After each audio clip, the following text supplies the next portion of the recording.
आखिर क्यों जायज है बिहार के विशेष दर्जे की मांग। देश की विकास यात्रा में केंद्र सरकार की अनदेखी के कारण ऐसा प्रादेशिक असंतुलन हुआ जिससे विकसित राज्य और विकसित होते चले गए और पिछड़े राज्य और पिछड़े। इन्हीं कारणों से माननीय मुख्यमंत्री नीतीश कुमार जी ने बिहार की बागडोर संभालते ही बिहार के विशेष दर्जे की मांग को प्राथमिकता से उठाया।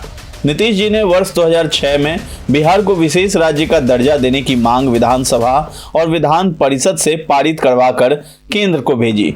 सबसे पिछड़ा राज्य, तो सबसे पिछड़ा राज्य है तो इसको विकसित नहीं करिएगा तो ट्रांसफॉर्मिंग इंडिया कैसे होगा? इंडिया कैसे ट्रांसफॉर्म होगा?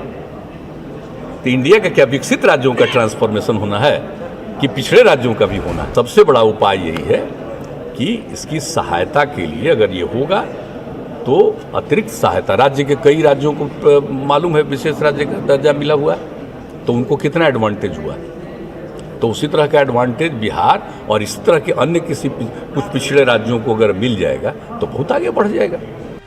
जदयू के राष्ट्रीय अध्यक्ष सह सांसद राजीव रंजन उर्फ ललन सिंह जी भी विशेष राज्य के दर्जे की मांग को लेकर हमेशा मुखर रहते हैं। और अब जब नीति आयोग ने ये कहा है कि भाई बिहार पिछड़ा है, तो आप बिहार पिछड़ा है अगर तो उसको अगर आप मदद नहीं करिएगा और विशेष राज्य का दर्जा बिहार को नहीं दीजिएगा तो बिना बिहार को अन्य राज्यों के जगह पर स्थिति में लाए हुए आप देश का विकसित देश की कल्पना नहीं कर सकते।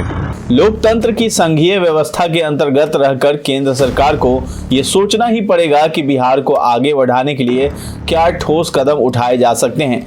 क्या कारण है कि जिस राज्य ने पिछले कुछ वर्षों में लगातार 10% से अधिक की विकास दर हासिल की वो अब भी सबसे पिछड़ा है। जिस प्रदेश में देश की 10% आबादी रहती है उसे उसके हाल पर और नहीं छोड़ा जा सकता। जब तक राजनीति से अलग हटकर बिहार जैसे राज्यों को विकसित करने के लिए केंद्र सरकार गंभीर प्रयास नहीं करेगी तो ऐसे में देश के सर्वांगीण विकास की भी कल्पना अधूरी रह जाएगी। नीति आयोग के नए आंकड़ों का इशारा भी कुछ ऐसा ही है। अगर आने वाले दिनों में इस दिशा में कुछ पहल हुई तो हमारा आपका बिहार विकास सूचकांक की घिसी पिटी कहानी से बाहर निकलकर एक स्वावलंबी राज्य बन जाएगा।